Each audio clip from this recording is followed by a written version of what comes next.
John Colonna joined K2 Sports as president in January 2018 and his CV reads like a who's who of action sports brands.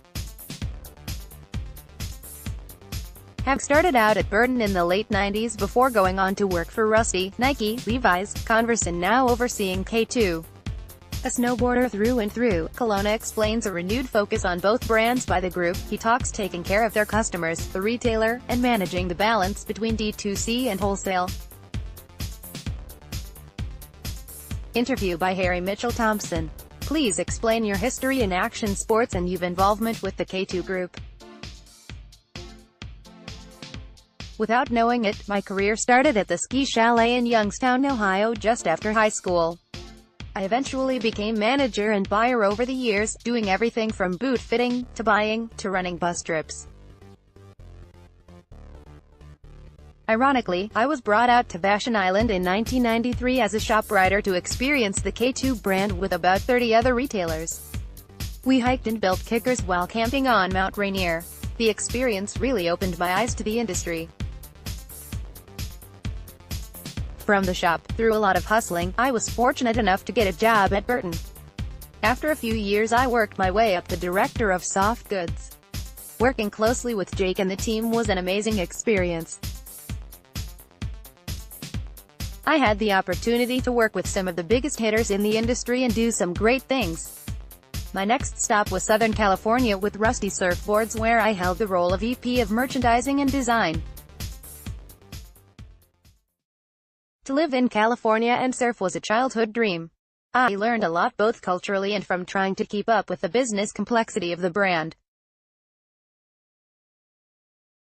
This position allowed me to dial in the experience needed to get a call from Nike. My team at Nike was responsible for launching the original tech pack and managing collaborations. I held a couple of different roles ranging from working with Nike SB in the US to being connected directly to the Nike Tokyo design studio to create a new sportswear aesthetic for Nike.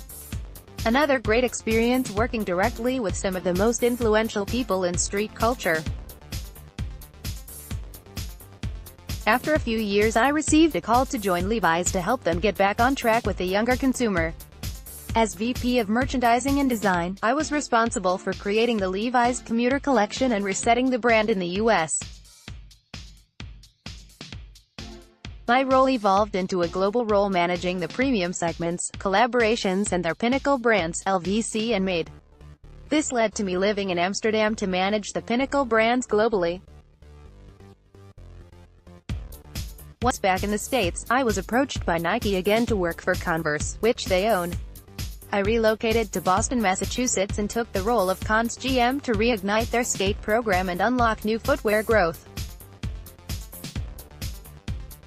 After building some business momentum and relaunching the One Star with Hiroshi Fujiwara, I was asked to take on their apparel business.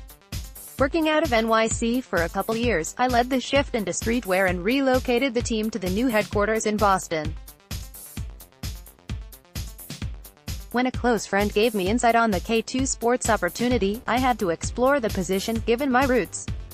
This opportunity truly leverages my past product, go-to-market and consumer experiences together. Can you explain the current setup with K2 Snowboards and Ride? How are they operating in Europe versus US and other regions? Our portfolio includes 8 brands: K2, Ride, Line, Fulltail, BCA, Atlas, Tubbs and Matches. The goal is to successfully manage chaos. We are headquartered in Seattle, Washington and most aspects of the brands are managed from there. The core functions of the brands like strategy, product and marketing work globally with our regional teams to keep things aligned. In Europe we have a team who manages execution for all brands. Snowboarding as a business is a larger percentage of the portfolio. Both brands have solid market share in each region. In Europe I feel we have more potential than we are planning for. Don't call it a comeback, but it feels like there is a new energy in snowboarding. How are you streamlining your business, K2 Snowboards and Ride, to maximize efficiency and synergies? We leverage areas where it makes sense like product line management, some development resources, operations and finance. We definitely approach them as different brands. The core of operations and finance is category-based, where the front of house is brand-specific. We focus on brand health as much as business health in our approach with our portfolio. Could you explain K2 Snowboarding and Ride's approach to retail in 2019 and moving forward? We have a very sophisticated approach, make killer product, deliver on time and drive demand to our retailers. There is a strategy in place for each brand and the focus is on the priorities that make sense for them. Ride is in a good place in building momentum globally. Keep it real and push the brand each season. There is a lot of focus on the Warpig right now because it's working, but don't expect things to calm down. There are new things coming to keep the energy going. The product roadmap is loaded, the team is next level and the marketing doesn't suck. Their directive on how to approach retail in the future is to keep doing what they are doing. K2 has made a lot of progress recently.